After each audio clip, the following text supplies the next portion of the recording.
Cam Akers just blew his Achilles, man. He's out for the year, and he was about to have Matthew Stafford. Yeah. And I really feel he was on a breakout season. And I got to ask you, other than Peyton's neck, which we all know about, what was the most disheartening injury you saw with one of your teammates when you were playing, Pat? Great question, Debo. The Achilles is terrible. The Achilles is one where there's nothing really you can do. Some fitness person is going to tell me that you can train your Achilles, but from my research, personal research, the Achilles is going to go whether it's going to go or it's just like a roll of the dice almost.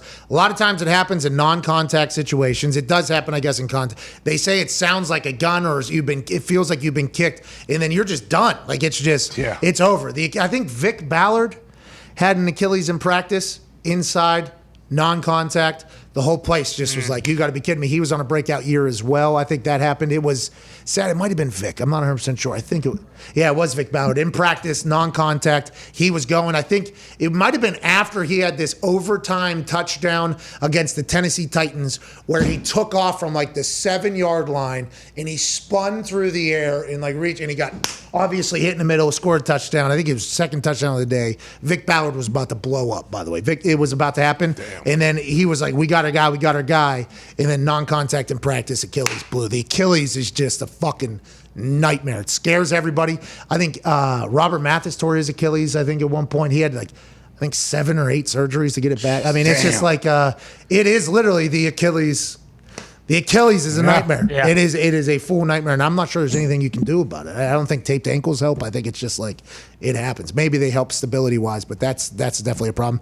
Shout to Cam Akers rehab, by the way. You're gonna hey, good luck, Cam. You're gonna come back better than ever, Cam. That's right. He was about to have and Matthew Stafford's not happy about that either. The guy's a good ball player. Oh, yeah. He was about to come in there and do this whole thing. Matthew Stafford's not happy about it. Cam Akers' rehab is going to be an absolute. It's no fun. Rehab is no fun at all. Tom Pelissero reported that this happened while training. He loses, the Rams lose their leading rusher from last season a week before camp begins. Out there now, there are some free agent running backs that I think, are going to get a shot. Oh, yeah. Adrian Peterson. Oh. Imagine if Matthew Stafford and Adrian Peterson take that Detroit pain train right out to L.A. with McVay. He's still in shape. He's still outrunning people. He's still outrunning people on uphills and stuff. Mm-hmm. What's Jay eating for lunch right now? Yeah, he's eating pizza. He's drinking a Coke. He literally is chewing into the microphone right now. Yeah. We got 10 seconds, Jake. We get a little music. Come back The from pizza space, can wait. Jay. We'll talk about the Rams with Schrager in the second hour. Why we haven't talked about it yet. We'll hit that in the next 6 minutes. We'll see you then. But let's talk about the Rams. There's some breaking news going on right now. You had a breaking news as well. Cam Akers tears Achilles. You're reporting they're not necessarily interested. They like who's in their running back room already. Adrian Peterson's out there. There's some other names. What's the feel out of the Rams camp, you think?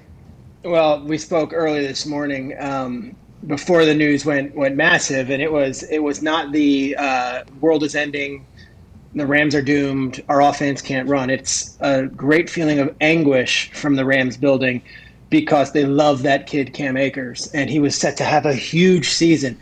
But this is not going to be, oh my God, we got to bring Todd Gurley or Le'Veon Bell or Adrian Peterson. And they think the running back room is fairly deep, and that the way this offense works, they're going to be okay. And they're going to be all right for now. Now, look, we have a whole training camp. Let's see. They can assess it. But this is not, hey, let's get in line and go bring in some veteran because we're worried we just lost our 30 carries from Cam Akers. I also think that this offensive game plan is going to be pass-focused more than just run-the-ball focused. And Cam Akers was such a dynamic receiver out of the backfield. And what he did in the playoffs was take the ball under center a few times in that Wildcat against the Packers in that game, which was pretty exciting. He offers a lot as far as variety. He's not just, hey, run the ball 3 yards, cloud of dust. What he does is you can't really replicate it with a Gurley or a Le'Veon Bell or an Adrian Peterson at this point in their careers.